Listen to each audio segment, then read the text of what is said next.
Olá pessoal, tudo bem com vocês? Hoje a gente vai conversar sobre pneus, né? A parte técnica dos pneus. Vamos tentar solucionar algumas dúvidas aí que o pessoal tem. Eu resumi aqui, ó, fiz um resuminho aqui, ó, numa folha só de papel. Olha quanta informação, tá? Vamos primeiro para as medidas, né? Vamos direto ao vídeo. Aqui é o Henrique da H1, tá?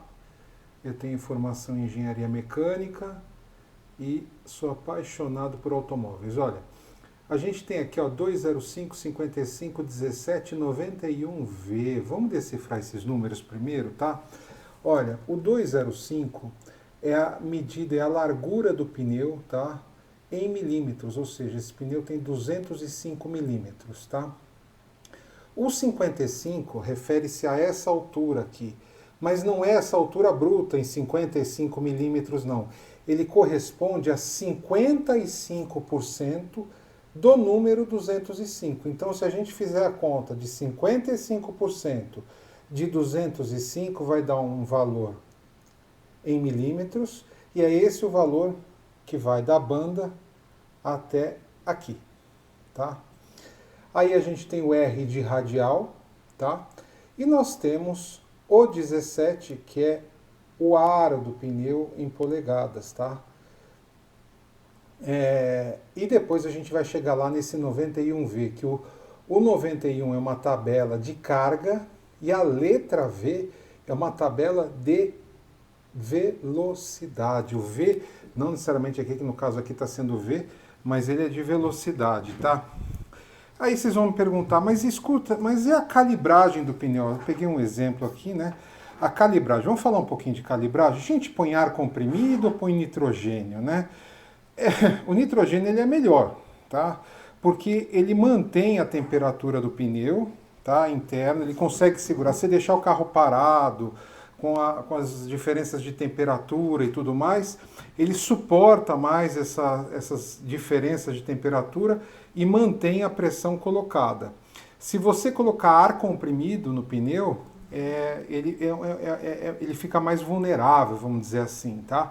Fora que o nitrogênio ele fica menos suscetível à inserção de umidade. Que aí, assim, eu nunca vi, tá? Eu nunca vi roda corroer por absorção de umidade se a gente encher o pneu com ar comprimido. Mas, enfim, porém, todavia, tem essas diferenças entre o ar comprimido e o nitrogênio. O que acontece se a gente encher demais o pneu? Vai acontecer que a gente vai desgastar o meio do pneu, tá?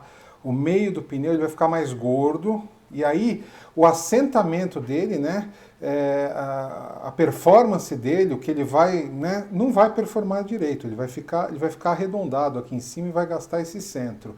Se você deixar ele murcho, ele vai gastar as bordas do pneu. Olha que interessante, né? E aí acarreta um monte de outras coisas, como consumo de combustível, pode acarretar, vocês podem perceber, quando vocês enchem demais, o ideal sempre é seguir o manual do proprietário, inclusive quando o carro estiver cheio ou não, tá? Se vocês encherem demais também, ele vai forçar a suspensão, as buchas da suspensão. Se vocês deixarem ele murcho demais, ele vai esforçar ou ao contrário, né? Vai ficar mais ruim, né? De arrancar, de consumo, a performance dele vai mudar completamente, tá?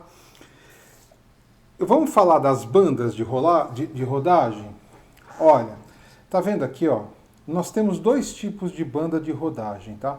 Nós temos aqui, ó. Como é que a gente vê como é que é a banda de rodagem? A gente pega do meio para a ponta e do meio para outra ponta. Se do meio para cá for igual e do meio para cá for igual, ele é simétrico. Se ele for diferente, que é esse o caso, ó, tá vendo? Ó, sobe aqui, vem aqui. Esse aqui sobe. Se eu virar o pneu, fica diferente. Tá vendo?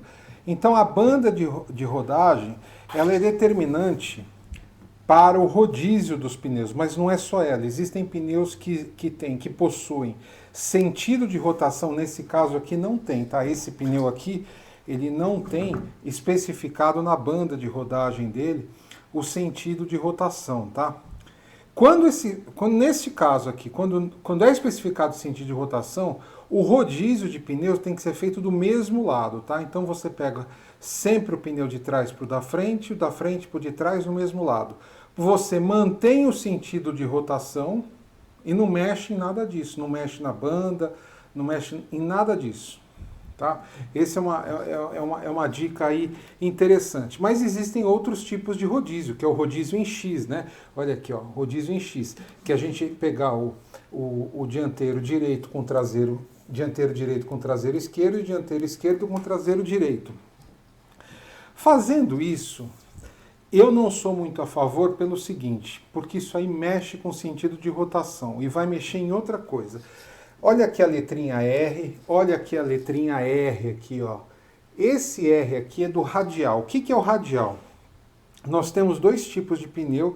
Os mais antigos são os diagonais e os mais modernos que eu estou falando é desde a década de 80, quando começaram a ter os pneus radiais aqui com mais influência no Brasil, né? Eles têm uma construção, uma forma construtiva, tá? De fibras e lâminas de metal, e aí o que acontece? É como se você pegasse um arame, né, um araminho, um clips, alguma coisa, e você ficasse mexendo, uma hora ele vai quebrar. Então o que acontece? Não é que rompe, mas o ideal seria sempre, isso aí é assim, é uma coisa particular minha, eu evito mudar o sentido de rotação do pneu. Justamente, independente, os diagonais eles são bem mais frágeis pela disposição porque são mais antigos. Os radiais, eles aguentam um pouco mais, tá? A forma construtiva dele, tá? Tem a camada é radial aqui, tá? Então, eu evitaria esse tipo de coisa, tá? Quando a gente compra, a maioria dos nossos veículos, eles têm tração dianteira. Os mais antigos, muitos antigos, têm tração traseira, tá? Onde que se desgasta mais os pneus? Sempre os pneus se desgastam mais na tração, no eixo da tração. Então, no nosso caso aqui, a maioria dos carros tem tração dianteira. Aí, como é que eu troco? Todo mundo vai na troca, vou trocar onde tem a tração. Só que aí temos um problema, né? Normalmente o motor ele é colocado na frente do veículo. E aí o que acontece? É mais pesado, você tem o volante na frente, né? As rodas que giram são as rodas dianteiras, né? Em testes práticos, quando você troca os pneus dianteiros, a traseira fica solta. É uma situação pior colocar pneus novos na dianteira do que inverter, colocar os novos na traseira e deixar os mais gastos na dianteira, se você for trocar apenas dois, obviamente, né? Então, o que eu oriento é isso, mesmo um carro que tenha tração traseira, tá? Motor atrás, quero dizer, né? Como é caso de carros antigos, de coleção, Puma, etc., é melhor sempre, mesmo assim, colocar atrás, tá? Quando você pega uma chuva, toda a água do pneu dianteiro, toda aquela sujeira, ele joga para o traseiro, deixando o traseiro muito mais vulnerável do que o dianteiro, que só recebe a água do ar frontal, né, da situação frontal. Mas se eu estiver andando numa estrada com um carro à minha frente, não irá acontecer a mesma coisa, mas existe um espaço que é maior do que o espaço entre a distância de eixos, tá? Então, normalmente, a gente coloca essa situação. Outra coisa importante a gente observar é o TWI, né? TWI, que é o Tread Wear Indication. Olha que nome bacana, né? O que é o TWI? Olha o TWI aqui, ó, que bacana. Ó. São esses risquinhos aqui, ó. Esses risquinhos aqui, tá? Eles é quem vão indicar o desgaste do pneu. Quando essa cavidade aqui ela se aproximar ou ficar rente aqui ao TWI, já está na hora de trocar, tá? Eu esqueci de falar para vocês que os tipos de banda, além de terem o simétrico e o assimétrico, temos aquelas bandas, não sei se vocês já viram, tivemos muitos pneus assim, eu não gosto, não acho feio, que parece uma escama de peixe, né? Faz uma seta aqui para frente. Aqueles lá não tem como mudar mesmo o sentido de rotação. Por quê? Porque toda essa cavidade aqui é para que não haja, tá, a aquaplanagem, né, que é aquela camada que, quando você está rodando com o carro, o pneu não aguenta escoar toda a água, então o que acontece? Forma-se uma fina camada, por mais que o carro seja pesado, né, entre o asfalto e o pneu. E aí essa camada, essa fina camada d'água, o escoamento não vence, o carro perde o controle. Se você mudar o sentido de rotação daquele, principalmente daquele pneu que tem aquelas escamas de peixe, ou aquelas setas, como queira dizer, o sentido de rotação, ele vai trabalhar ao contrário. É um perigo aqui, é um perigo, tá? Então, eu acho que basicamente a gente já falou de quase tudo, né? Dos rodízios, da troca do eixo, do TWI. Bom, a data do pneu vem sempre um escrito. Esse aqui não dá para identificar, tá? A única coisa que dá para a gente identificar aqui, ó, tá vendo? Vem sempre depois o da DOT, tá? É esse 3H. Eu sei porque o pneu foi feito em 2023, mas isso aqui é algum código interno do fabricante, tá? Mas normalmente depois, a gente identifica o ano de fabricação assim, são 4 números, tá? Não segue essa sequência, porque aqui tem letra, esse aqui não, esse aqui fica, não dá para identificar direito. Eu só sei que ele é 2023 pelo número 3 aqui, tá? Mas normalmente a maioria avassaladora dos pneus, ela tem quatro números. Os 2 primeiros são as semanas de fabricação, né? E os 2 últimos é o ano de fabricação, tá? Bom, aí vocês vão me perguntar, você não me falou ainda o que seria esse 91V, esse 91V.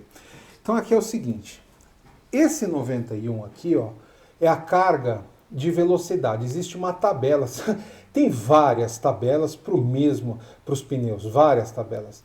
Então essa aqui é uma tabela, essas tabelas, tá? Deixa eu deixar bem claro, tudo isso que eu estou falando está contido nos pneus. E existem também as etiquetas dos pneus, tá? Quando você compra ele novo, o fabricante, você pega, tem uma etiquetazinha que fica... Quando ele é novinho ali, tem uma etiqueta que fica colada na banda, você pega, arranca aquilo lá e joga fora, só que naquela etiqueta tem informação importante, que não está constando aqui no pneu. O que está constando é o que eu estou falando, já vou falar das etiquetas. Esse 91V é o seguinte, existe um índice de carga que vai de 80 a 199, o 91 está aqui dentro. Por exemplo, 80, se fosse 80, o pneu suportaria 450 quilos. Se esse número 91 fosse 120, ele suportaria 1.400 quilos por pneu, tá? E a letra que vem depois é o índice de velocidade, tá? Esse índice de velocidade vai da letra N até a letra Y, tá?